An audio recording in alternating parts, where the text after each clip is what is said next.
Hey UK Bills Mafia, this is Christian Wade of your Buffalo Bills. This is the Red, White and Buffalo Blues, a UK Bills podcast with your hosts, Matt and Alex. Let's go Buffalo! Woo!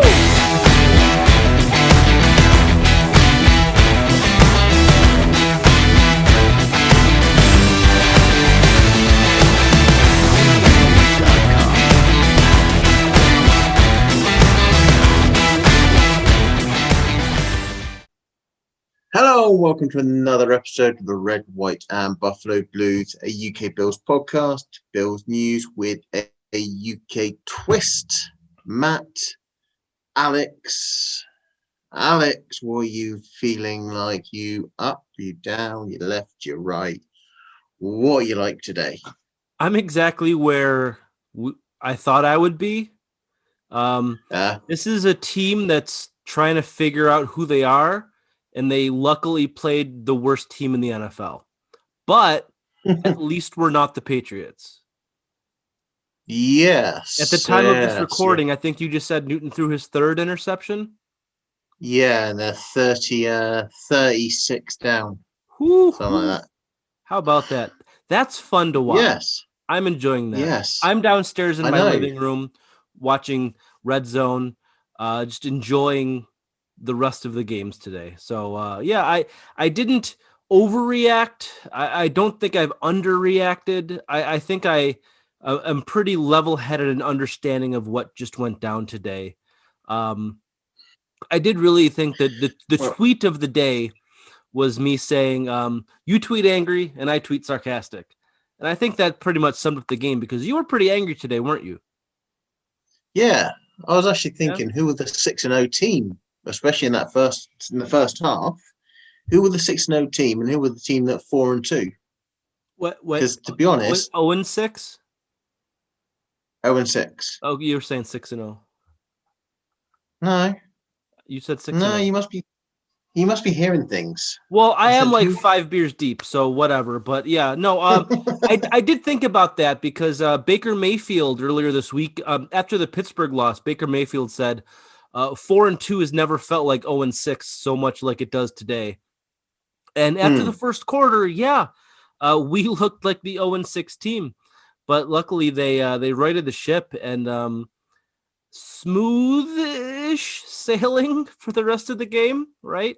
Yeah. So let's just get in it. Let's just dive in. I'll throw some questions your way, and we'll see where we're gonna go. I was just gonna say I'm hoping that next week they can have an experiment because we all know that they have their third quarter failings, all that, but they started with the ball in the third quarter and actually did okay. They didn't start with the ball in the first quarter and they played poor. So it's all about winning the coin toss and dictating, right? Could work an experiment. Yeah. We can find that out a bit later on. Yeah. But I think we learned from last week that Josh needs to start strong. And, he kind of did today. Josh Allen probably had the weirdest, successful game I've ever seen because it looked ugly, but statistically it was fine. But let's start with the defense, right? Because I think that's where everybody wants to go. Was this good Bills defense or was this bad Jets offense? I think if you're looking at it, it's 75-25 in good You're Bills just defense. Picking these numbers out of the thin air, aren't you? No, 75 plus 25 is 100. Yeah, no, but you thought about that percentage just now, or you always had that in your head? No, I was leaning towards 80-20, but really 80% good Bills defense, only 20% bad Jets offense. Well, no, I've dropped it down to 75-25, but okay. No, I mean, I would have said 80 plus if it was for the whole game. I think the second half really brought it up a lot more. Yeah. I mean, first half we could barely stop Darnold. I mean, he went 9 for 11 or went 9 straight passes at the get-go. He had a real good start. Yeah. Yeah. And then it's turned around and come back, and whatever happened on them at half time really actually just turned the tables around. We saw a better defense, a different defense that we wanted to see the whole season. Yeah. If you put it that way. I mean, I had AJ Epinesa. I mean, I tweeted on there, could you actually get a 3-way sack? Could you split a sack 3 ways? I don't think so. I think I've only ever seen half sacks. I mean, I think, what was it? It's Epinesa, I think Oliver and Addison or something like that had both all combined on a sack of I think it was Murphy in there, but yeah, everybody on defense had a moment. Jerry Hughes probably had the standout performance of the day. He's been able to play uncredited really well all season, and I think today he's going to get a lot of respect and a lot of recognition. Hitting the stat line, but also just visually being there and verbally being there. I mean, the announcers talked about Hughes a bit in the game, so Hughes had himself a day, and I think that was really important. The pass rush worked today. Darnold was pressured. He was hurried. He was, under pressure all day, pretty much. No. Yeah. I mean, if we could have had that second half defense in the first half, I don't think the Jets would have scored on us. Yeah. If we had that second half defense in the Kansas City game, I think we would push them even closer. If we had them for the Tennessee game, we probably would have pushed them closer as well. We talked about get it right in the preview show. Did the Bills, especially on defense, get it right at the right time in that game, or a little bit too late in that game? And can they now take that momentum into New England, who we actually know? Well, if you're watching Red Zone or watch Red Zone, offense doesn't look good. Yeah. Yeah. So is this Jets offense a warm up to what we could see with the Patriots offense? Well, the Patriots run the ball well, and that's what the Jets did for a little bit today. But honestly, it's tough to say that the defense got right against what is the worst offense in the league. Like I said, though, confidence breeds playing well. So I think the offense is going to be, I think the defense is going to feel confident after today. They're going to be able to watch a lot of really good tape, and that should lead into confident play against New England. I just worry about, to play devil's advocate, I'm just like, but it's the Jets. Everything that we say that's positive can be reciprocated and countered with, but it's the Jets. I mean, they coached themselves out of the game in the second half. You're not going to get that with New England. However, looking at it today, New England just doesn't have the talent to play football anymore. I think if we want to talk about next week for a second, it's going to be closer, clearly, than this game today. For both teams, I think it'll kind of be sloppy, ugly. But yeah, I mean, going back to the review of this game, why did Frank Gore look like he was 15 years younger? Right? I know. I mean, was it someone tweeted? Someone tell Frank Gore that the clocks have gone back, or something like that. I can't remember exactly what the tweet was, but you really nailed that punchline. I was waiting for him to actually. I was thinking, oh shit! After the first few runs, I was thinking, oh shit, he's gonna get close to 100 yards on us. And if luckily, Frank Gore at 38, if Frank Gore at 37, 38 can run 100 yards on your defense, you definitely got another thing coming. You definitely something wrong in there. Yeah, but they made the adjustments. They got a lot more pressure, played a lot better. and in the end, it was scrappy. I think at times, most people just wanted to just rip their hair out, jump out a window. There was a lot of first quarter panic. A lot of first quarter panic. But no, this was the Bills' defensive last year. Looked bad early, but then target their weakness and force their hand. The Jets' weakness is throwing the football, and we forced their hand and made them throw the ball, and it didn't work out for them. We took the run away from them via Tyler Bass, who we'll talk about a little bit later. But yeah, I mean, we talked about the first quarter woes, but I think what we saw today was a coaching staff's ability to make quick adjustments. I think that they had a good game plan coming in. They just needed to modify it a little bit after that first quarter. They did, and it all worked out. This was a game where we can clearly say that our coaching staff out-coached their opponent. It's not been since the Rams game where we could say that. The Raiders game, it was a good game by the defense. Now it's time to see consistency from it. It seems like each week we're seeing one guy kind of step up. Last week it was Zimmer. Yeah. This week it was Dane Jackson. Dane Jackson, Taron Johnson. I get the J's mixed up, but great showing from him. Right place, right time kind of stuff. So let's see who the guy is next week, right?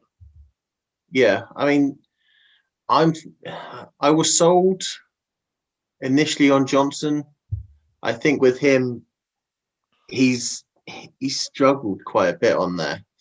And don't be surprised if Norman's out again. Yeah. If Cam Lewis has recovered from his injury, I think he was practicing with a club on his hand. If I think it was his wrist, right? Yeah, if he comes back, and Norman can't go, and Wallace is not there, I could see it being Jackson, White, and Lewis as our three cornerbacks on there. Yeah, I mean, you look at the way Cam Newton plays and his inability to get guys the ball.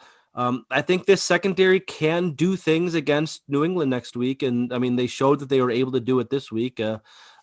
Statistically speaking, Cam and Darnold aren't very different this season. It's weird and gross to say, but not a whole lot to worry about with this New England offense. Knock on wood. Yeah. But speaking of offense, let's talk about ours, right? How overall were you satisfied or disappointed in what our offense did? Because there's a lot of good, but a lot of bad. At times I was happy about what they did. I mean, the second half when they came out, they started actually throwing a few more plays in there than what they were in the first half. Yeah. I mean, there were times where I was thinking what? Odds out or something like that. They actually could have handed off to Moss, but Allen kept it for himself and gained no yards on a third down. I think that was Josh playing hero ball. It's like, hey, I want to do this. Kind of bothers you a little bit, right? Yeah, I mean, there were plays on there which he made. I mean, he kept running too much. He ran too much. I would like to argue against that because I think that led to our ability to move the ball down the field. His running extended drives, it kept momentum going. There was only maybe two or three, maybe two designed runs, but his scrambling ability is important for this offense. He did it early on in the season, and it was ugly. I mean, we have another fumble today, but early on in the season, he did it to extend drives and to keep defenses honest. In the last 2 weeks, when he got away from running the ball, is when our offense wasn't clicking. And today the offense was clicking. However, 0 for 5 in the red zone, where we're typically 73%, and 3 of 11 on third down, where we're 56%. You got to think in those clutch moments, is that the offense forcing it, making mistakes, or is that Daboll not making the right play calls? That's what's been eating me. Yeah. I mean, we know Daboll can do this. He can make the right play calls now and then, and when times actually call for it, because we've seen that in the first 4 weeks, a little bit with the Chiefs game on there, that he can make the calls, he can make the right calls on there. But again, you can put it down to that, or you can put it down to the players themselves. I mean, what was it? I had Diggs let one go through his hand, which was pretty much thrown right. Okay, he had to adjust his body a little bit when he was actually diving towards it, but that went straight through his hands. I mean, there are times where I think, Allen's played the hero ball. I think there are times where he just needs to trust his playmakers. I mean, I saved a tweet. I'm going to bring it up because it was quite interesting, to say the least. It was Matt Perino that I believe said it. He said, Josh Allen had talked tons about how important it is he trusts playmakers by getting the ball in their hands and letting them make plays. Should have trusted Zach Moss enough to let him get that first down. Because that play, Moss would have got that first down. Yeah, I agree. That's just being able to read the slide of the defense. I mean, it's such a quick, rapid fire play, and decision making there is really tough because you don't have a second to think about it, or else the ball gets fumbled, right? But I mean, you look at Josh Allen for the day, 300 yards, 70%, right? I mean, you take that any day. Any day you take those numbers, right? But no touchdowns and 3 of 11 on third down. It's like, how could you? It's like the best, worst game of all time, kind of, because he was forcing the ball. And really, when you talk about trust your playmakers, I mean, was he? He trusts his playmakers. I mean, he targeted Diggs 11 times. Maybe 3 or 4 too many, because some of the forced balls to him were really bad. I mean, it's tough because you don't want to nitpick, because we talked for the last 3 years. This is the Josh Allen that we want. 300 yards, 70%. And here now we have it, and I'm still finding shit to talk about. I think that's just the Bill cynic in me. Yeah, I mean, and the fumble. It's like we got all of the good and bad Josh today, and then when that's mixed in with the bad Daboll, that's why we're 0 for 5 in the red zone. Yeah, I think we've talked about all the time. I mean, we've got Cole Beasley. He has what? I think that's his first 100-yard game in God knows how long. 112 yards he went for this. Real good game this week. Loved Cole Beasley. Yeah, loved him all season. And I think now he's up there. He's statistically he's going to break his best ever career season. I mean, as long as he keeps it going with us. Yeah, so we know he can trust him. He's just, they've just got to call numbers early. Because I mean, there were loads of times they were going directly for one person. I mean, most of the time, I think Allen needs to work a lot more on actually spreading it. Yes, he completes a lot all the time to loads of different receivers. I think pretty much every single receiver on that that was up today, apart from Duke Williams, really caught a catch. But he tends to Gabe Davis really. I mean, I want to talk about him for a second. I mean, he hasn't really shown up. But going back to Beasley, he had 100 yards against the Rams, and then last year he had 100 yards against the Patriots and Dallas, and then back then you'd have to go to his time in Dallas against Jacksonville in 2018, and nothing in 17, nothing in 16. So and one game in 2015. So, yeah, I mean, he's been at his best with us. We're using him correctly, and Josh trusts him, and they have a real good connection. So, You know, if it comes down to the offense being a Diggs, Beasley, Gabe Davis kind of situation, it looks pretty good right now. I know that John Brown does really open up this offense and give Davis and Beasley and any tight end that we have, maybe even the running backs, they give them more space underneath. But I think Brown being on the field is best for Diggs. And then Beasley's kind of unaffected by whoever's playing, you know?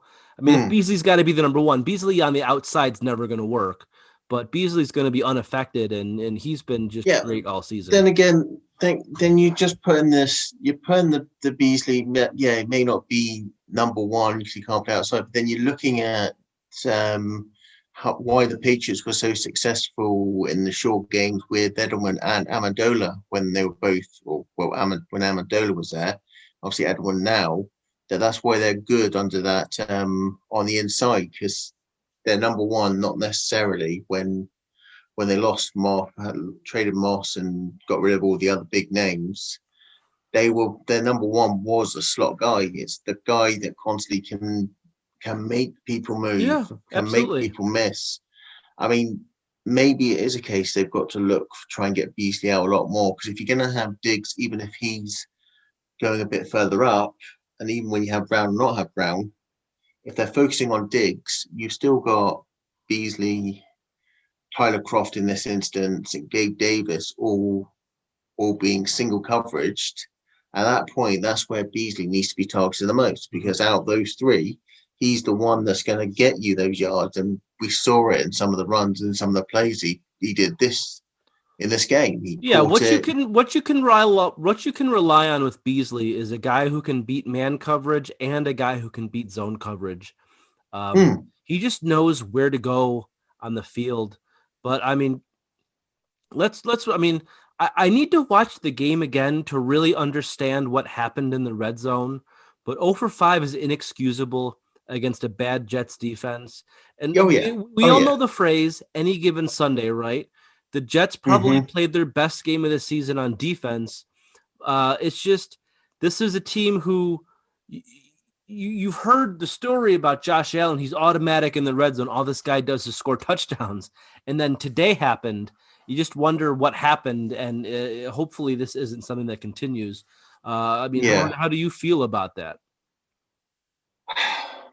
I mean, I was putting it down to play calling really for the for how we were that poor in the red zone. I think there were times where I was screaming, "Why the hell are you making that pass? Why are you running on that?" I mean, we did have a nothing called back on Davis. I think we had a touchdown throw. I mean, we probably wouldn't be talking about Josh Allen or the red zone deficiencies if that Gabe Davis touchdown sticks. You know, it's just one of those things where the refs, maybe they were bored and just wanted to get in on the action. You see Davis check himself in, and the ref didn't say anything. So, what the hell? But, rookie mistake, we won, so it doesn't hurt you, right? No, it doesn't. And I'm just watching Stidham actually replace Newton in the lineup. So that's beautiful. Makes it a lot more interesting next week. You just got to hope that Cam doesn't I got to make up for it. I don't want to see Superman Cam Newton next week because he's got to make up for it, but let's hope he's just cooked. I think he's just cooked. So let's the other thing that everybody wants to talk about, which I don't, is the kicker. Look, you have oh my God, what are you doing? If you're listening to this on the podcast, please go to watch this on YouTube and just see what Matt just did. Yes. Tyler Bass, 6 of 8. He makes from 53, 48, 46, 37, and 29. And 40. What's there to complain about, right? Then he missed from 45 and 37. To be honest, I really want to get a guest on who is actually a kicker. I want to put this argument to bed about the laces, because one of those missed field goals, the laces were facing the long snapper. They weren't even there to be kicked. And that's good. I mean, that's what you want. Is that what you want? You don't want to kick the laces. Okay. Have you not seen Ace Ventura? I have years and years and years and years ago. Laces out. But I mean, I'm not worried. I mean, yes, he's had bad misses. He missed a few field goals. Yeah. So what? He's a rookie. I mean, yes, he's a rookie. Was it the Titans? Gostkowski, he missed the game-tying veteran, real good, accurate veteran. Horrible this year. Exactly. I mean, the Chiefs kicker, he's missed quite a few, and he's been quite accurate on that. Everyone misses, and I just don't see why people are getting aggy about it. Maybe if he constantly every game missed 2, missed 3 field goals, and I would actually start kind of worrying about it. But he's only missed what 4 or 5 field goals all season. We need to double check the stats. I think it's on that. 5. But it's gonna get louder when it's 5 or 6. It's gonna get louder when he costs us a game, and let's just hope that kind of never happens. But I mean, we talked about this early on in the year that if he does, I'm not going to be upset about it because he's a rookie kicker, and there's always room for improvement. There's strategies and adjustments that can be made. I can give you. I gave on Twitter an example of a really good kicker, Brandon McManus. He was at like 68, 69% his rookie year, and now on his career he's kicking at 82%. That's I'd sign up for that. He's talking about how he's feeling more like himself. I just think he needs to get opportunities and just really face the environments. Kicking in college and kicking in the NFL are 2 very different things. So I'm willing to give him time through next season. If by the end of next season he's in 60s, 70, low 70%, then I'd say, all right, it didn't work out, get somebody else. But honestly, you look at Jacksonville, they've been through how many kickers this season? There's nobody else that you could get right now. They even had Hauschka, didn't they? They had Hauschka for a minute, and he hurt himself. So he's clearly, over. There's nobody to replace Tyler Bass with. He's the best option that we have for the rest of the season. So just everybody understand, you're going to have to take the bad, missing from 37, with the good, making it from 53. That's all the kicker talk I want to have. I mean, you answered this Wayne Windsor question on Twitter when he said, "Would you trust him with 4 seconds left to make a 35-yarder in the Super Bowl?" Well, I mean, I'm not going to go for it, Yeah, if we have an opportunity to win a Super Bowl with our kicker, you're going to do it with any kicker. Yeah. I honestly trust him. I mean, as you say, you've given the stats on there. We all know he's a capable kicker. He's got a leg on him and all that. Maybe it was the laces. Maybe it was the hold by Hawk hairs on a few of them that's actually causing the issues. But if it came down to it, and we needed a field goal with 4 seconds, I would trust him. I mean, I would say being a kicker is a lot like being a bowler. Do you bowl? Not very often, no. All right. I was, I'll admit, nerd alert, I was on the bowling team in high school. And it's all about consistency, Yeah. I mean, I was good enough to have a 200 game here and there, but I could never do it consistently because I would always kind of mess up my footwork or mess up my arm angle or my rotation.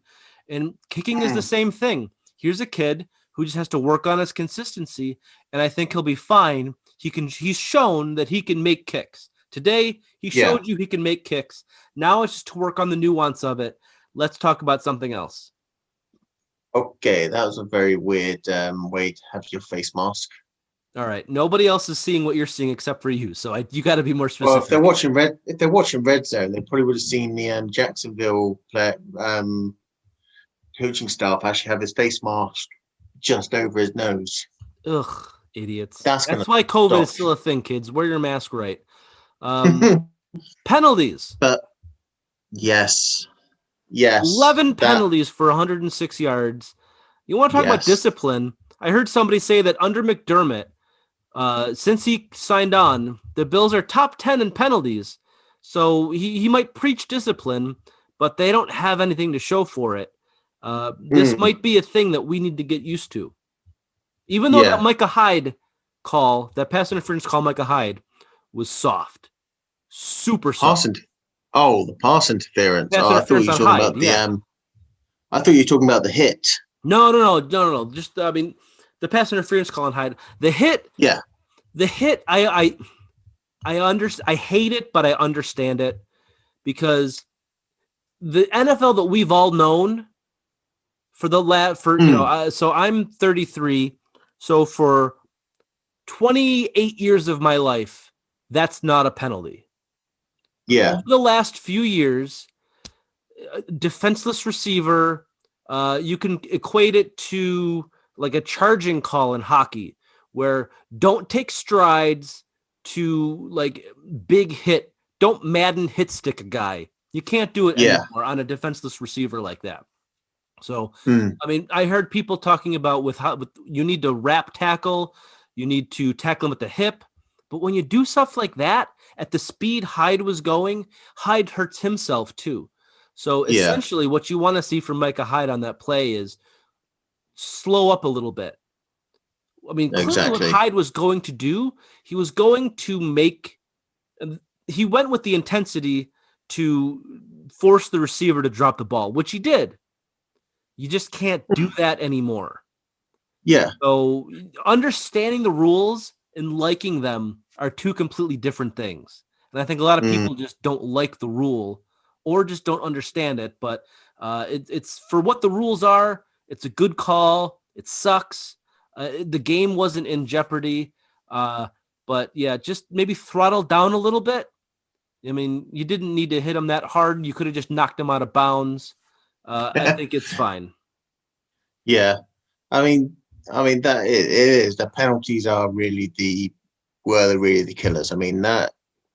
That set us back on some of our drives where we got when we had I think a couple of penalties in succession. We went to I can't remember how much. They had too many recurring penalties, whether it be when we're on offense or against us on defense, and really kept the game closer than what we expected. I think you take out those penalties that we had, and I think, especially when some of them equated to first downs for both teams when they were on the Bills, that you take out all those penalties, maybe have like 3 or 4 of those penalties in there, that game goes much more in the Bills' favor than it will with the Jets, because you would have nullified third down or the first down catches by the Jets and all that. And in honesty, if the penalties were that bad or were non-negated, the Bills would be out in the distance, and we wouldn't have to talk too much about penalties, too much of the offense stumbling and all that. Yeah, it's the pre-snap penalties that bother me the most. The defense jumps offside way too often. With some new guys on the offensive line, I kind of get any kind of false starts, cohesion issues there. Gabe Davis being a rookie on his call. You want to say it's something they have to sort out, but I don't think it's going to happen. So it's probably just something you have to learn to live with. Taking it back to last week, though, where we had those 2 personal foul calls on the last drive that gave the Chiefs 30 free yards, that stuff and the Hyde hit is stuff that you can coach out of these guys, and I think that needs to happen. Yeah, exactly. I think that is what's going to kill us if we go forward. If we play a team like the Chiefs in the playoffs, or even for example the Raiders, if we get them in the playoffs, if we get the Steelers or the Titans in, penalties are really going to be something that they need to work on discipline for. If we can get that discipline sorted and get those out of the way, then we'll be all happy, all fine. Yeah. We can carry on and actually then. Well, I mean, you're talking about playoffs. I mean, we got to get there first. I mean, penalties against teams like Seattle and Arizona and Pittsburgh, penalties against those teams are going to cost us the game. So they're going to have to do what they can immediately. And another thing about coaching that I really want to talk about that I don't think maybe anybody else is that the defense overreacts. We're so bad on play action and jet sweeps and just any kind of movement, misdirection plays. It's tough to be able to coach against that because you talk to your guys, you coach your guys, converge on the ball. But, any kind of deception in this team is biting hard on it. And you're going to see a lot of that coming against our defense. And, hopefully today with Milano in, guys who can step up and play against stuff like that. You saw Milano play real well against that. The defensive play calling in general, I think, was really inspiring. They did a lot of confusion to the Jets offensive line. They able to get pressure, real good pressure, get a few good sacks.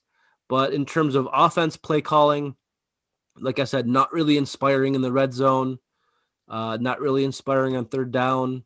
It's tough to say what the issue is there. Like I said, I would need to watch the game again to really understand what the idea was, what the all 22 as well, just to kind of see what the idea was in the red zone. That really bothered me. But 18-10, right? A victory against a team that you were going to beat.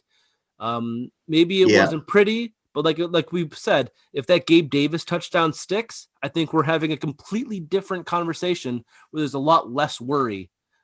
Exactly. Next week. Exactly. So, have you got any fan questions? Oh, we got a few good ones today. Good ones today. I'll read them. You answer them. Here we go. All right. Gerwin Jones on Facebook asks, where do we go from here? The run defense is terrible, and we couldn't convert in the red zone against an 0-6 team. We will be 1-0 in the playoffs again if we make it, but at this rate, the Patriots will take the division again. Well, Mr. Jones, the Patriots don't look like they're going to take the division. It's still early, but man, they got the floor wiped. So essentially, where do we go from here? What's your confidence level going into the rest of the season? Well, I tweeted my confidence level was starting to go like that a little bit. And you're Mr. Optimism, so when your optimism starts to fade, that hurts. I'm hoping that I'm starting to go like coming back up again. Yeah. I think next week really is going to be the key to where we'll be. I mean, if we manage to knock off New England, they're likely to go 2-4 with losing quite heavily to San Francisco. Yeah. If we can get them down to 2-5, we'll have what, 4-game lead on them, and we'll be. It's going to be real tough to blow that. Yeah, and we're 4-0 in the division as well. Mm-hmm. So we've got that on the tiebreaker on there. Yeah. Then the optimism is starting to shoot back up, and you know that we can still play a good game. I mean, yes, the run defense, we know it blows hot and cold. Yeah. We've seen that. We held Henry, we held Josh Jacobs. Yeah. But then we held Frank Gore and P. Ryan now, a combination, but it's all in the gameplay. I mean, there is a way that this can go forward. They can work on it all along. They've got James White, they've got Chris Carson, they've got Kenyon Drake, I believe, is the next 3 running backs. Yeah. Now Patriots could probably. Well, they go Damian Harris on the ground, James White on 3rd down, but I mean, you're gonna have to stop Cam Newton when you couldn't stop Tannehill or Mahomes running on you, so that might be an issue. But knowing that Milano is fit is so important in that scenario.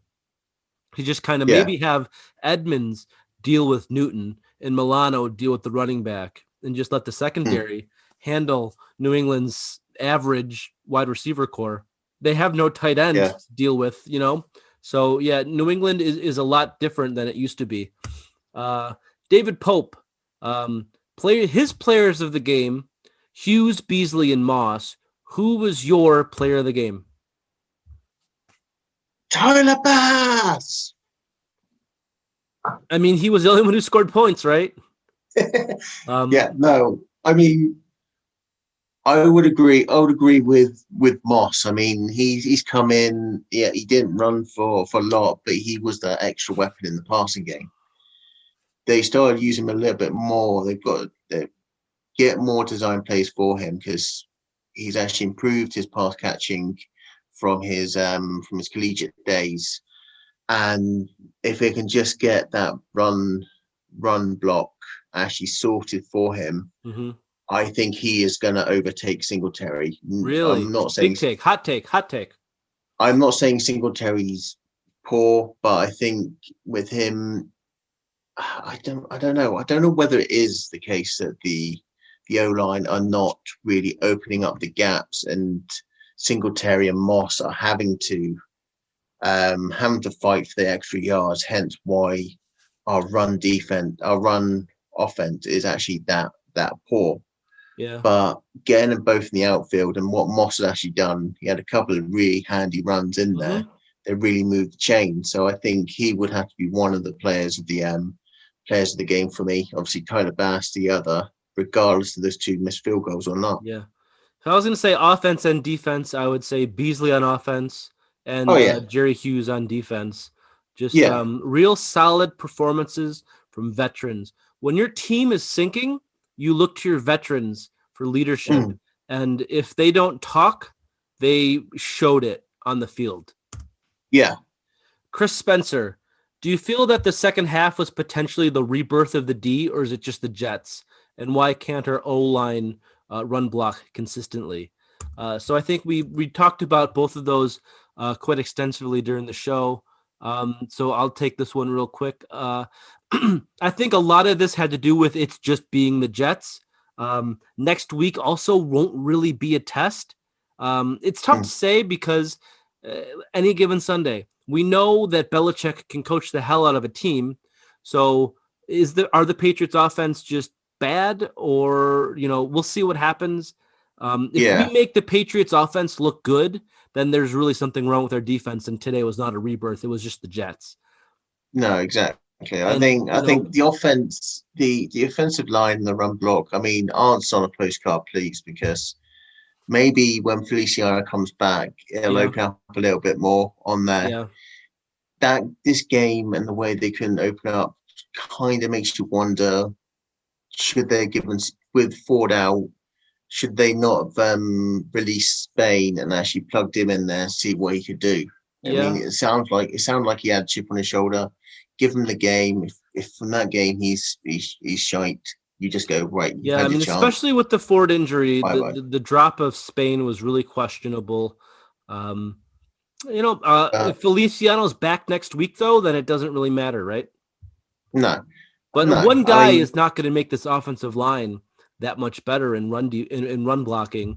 I think a lot of it has to come down to scheme, and they just need to work on that. Yeah, I mean, defense, yes, I kind of believe that it is. It can be the coming out of it. I don't think it is because of the Jets, because you saw what they did to us in the first half. The first half, I thought they were gonna literally actually run us close, maybe even take it. That's how bad that defense was, but That's interesting because see, I was never worried about this game. Then the change around from that point when they actually made that change at halftime, they came out. I'm there thinking, it's not because of the Jets. The Bills finally had that rocket shoved up their arse on defense, and hopefully it will long may it go next week. Yeah. Next week is going to be a real big test. Looking forward to it.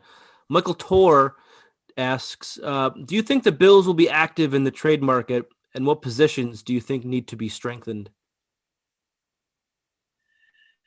Yes, I think we may see one or two trades going on there. I think it's a lot. It's rare the NFL does trades mid-season. So, well, to be honest, I was reading the trades this year have been more earlier in the season to give them time to get up to speed with it. But I can see a trade for a defensive tackle. I mean, I'm thinking that there was talk about Geno Atkins, but that price for him is going to be extortionate by the Bengals, who are in their rebuild mode still. So they're going to want to low for it.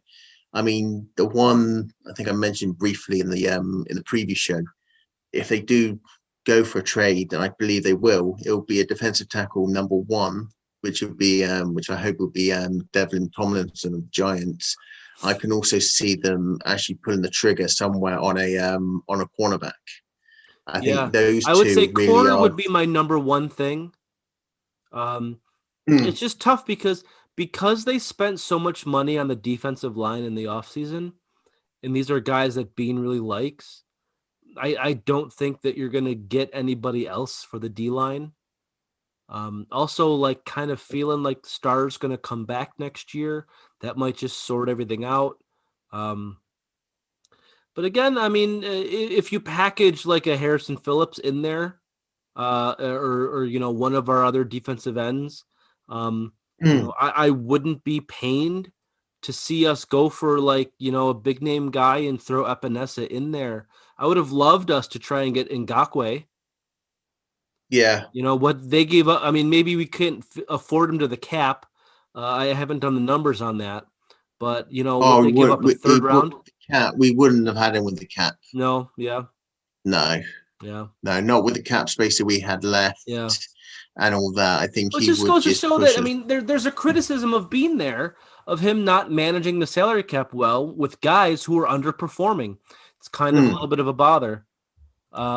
Yeah. But I actually don't think we're going to do anything because of our position with the cap, and what we have on the team. I think that the coaching staff is probably just going to say, "Hey, Bean, we'll sort it out." So I think that's where we're at right now. Mark Liver's Edge. So he says the D showed up. Hughes on fire. Is Milano the key? One guy doesn't make a team. But it certainly looks like it this week, didn't it? Yeah, no, I think Milano shows that you have him in there. We say, he can rush, he can cover, he can tackle. He really is a key component in there, and you now get to a point where you start to think his play is that good that he deserves that big contract. But then you're thinking, do you give him an incentive-laden contract if they do? Because obviously injuries he's had those injuries all the way through. The player's got to want to sign that, and I don't think he would want to sign that. Only guys who are on like prove it deals sign that kind of stuff. Yeah, but I mean, it shows that he is one of the key components in that. Yeah.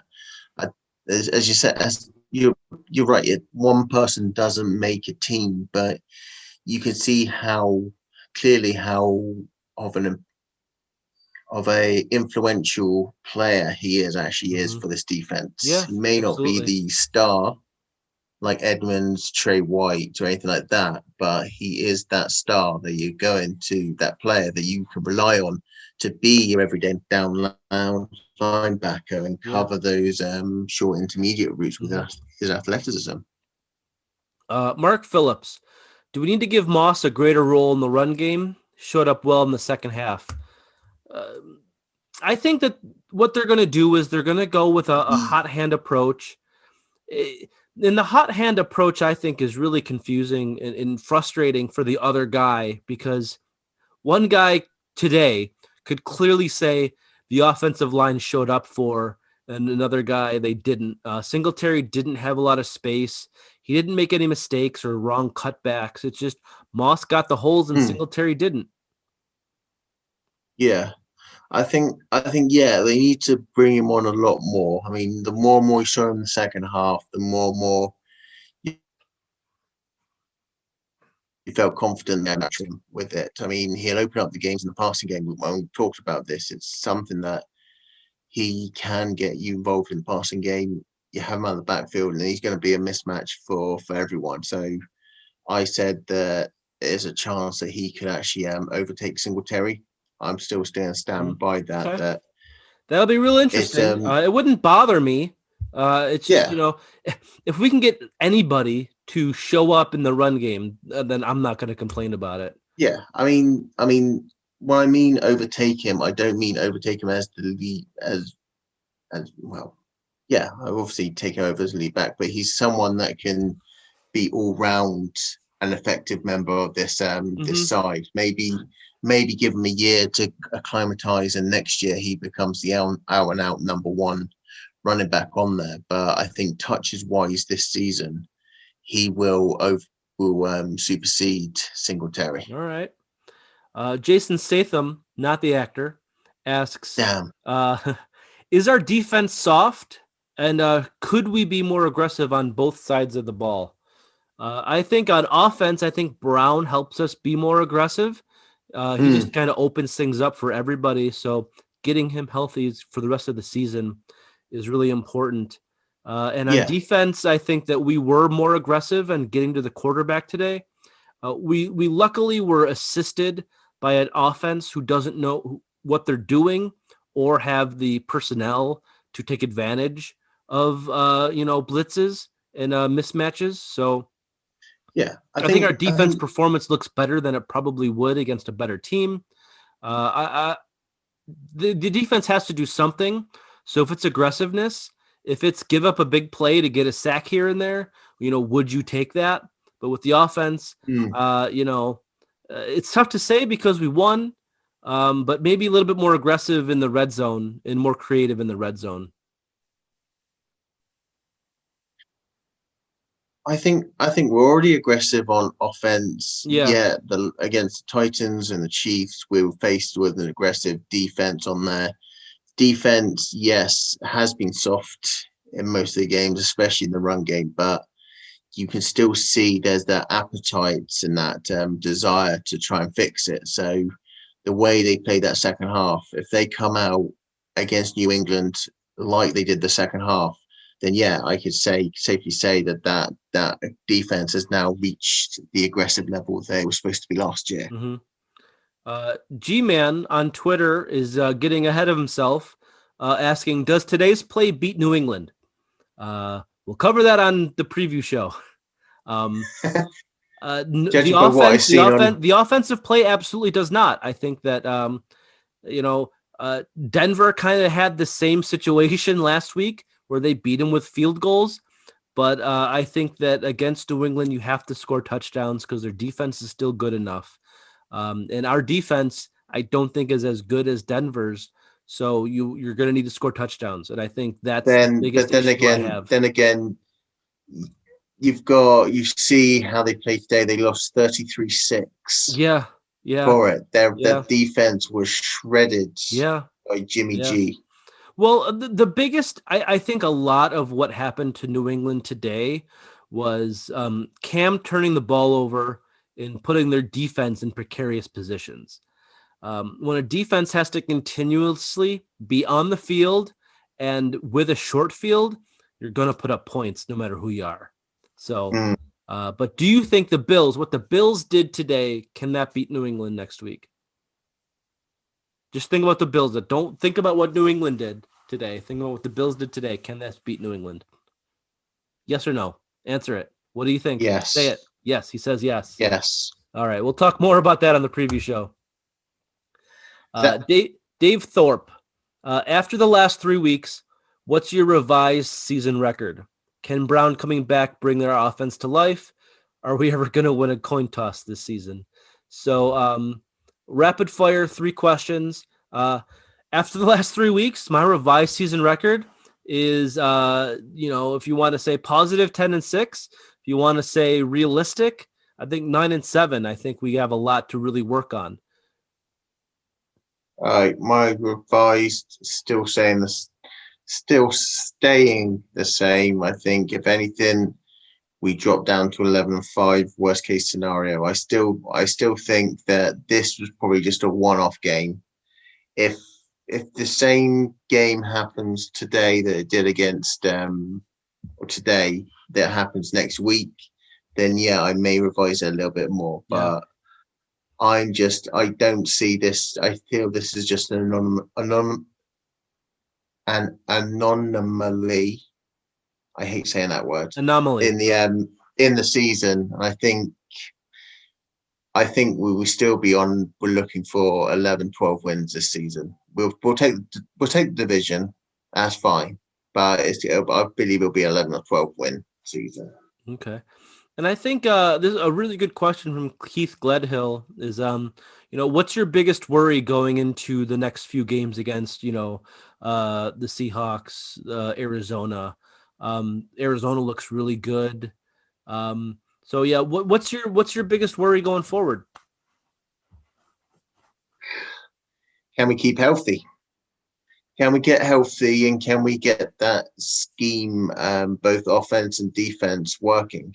Yeah. If we can say it's become repetitive what we're saying for most of these questions. If the D can carry on as they did from the second half all the way through, then I'm not worried too much about what could happen in those games. Mm-hmm. If they regress again and then the offense stutters, then yeah, I will see there's going to be a lot of issues there, and that's something that's going to worry me. But I'm just scratching this Jets game up as a one-off bad performance against a bad team. I take heart in the Chiefs game. Yeah, I mean they're thrashing Denver right now, 43-16. Yikes! Yeah. I'm taking heart at all the other games. The Tennessee game probably had me going down a little bit, but I can't see anything really too much about those teams that really can scare me that we've not already faced this season. I mean, the biggest issue that I have with this team right now is probably linebacker play and run blocking. If we can't, the run helps the pass. If we can't run, then we're not going to be able to continue to pass well. And our linebackers need to be able to be on the field, with Milano's injury, but Edmonds really needs to step up, fill the right gaps, hit the right plays, play calling recognition, really important. We're at that time now, and you can use Gronkowski as an example. With a weird off season and no preseason, if Gronkowski is getting comfortable in making plays, then every other team now has no excuse that they're not ready. Everybody's got their game legs now, so it's time to sort this shit out. Exactly. We got any more questions? Or... That's it. That's good. So we're ending on a negative. What does this team need to fix? We won. We're 5-2, and we're always probably going to be talking about what do we need to fix. And that'll be a very, very good, interesting off-season topic. But we've still got another half of the season to go, so can't really complain right now. But have you got anything else? Leading the division comfortably. Exactly. You got anything else to add, or will I be wrapping this up? It's 11:30. Wrap it up. It's actually 11:21. So oh my God, not quite 11:30. Ugh, you're the worst. Well, anyway, so that was it for the show. Follow us on all social media. Keep subscribing to the podcast, whether it be via YouTube, via the any podcast channel.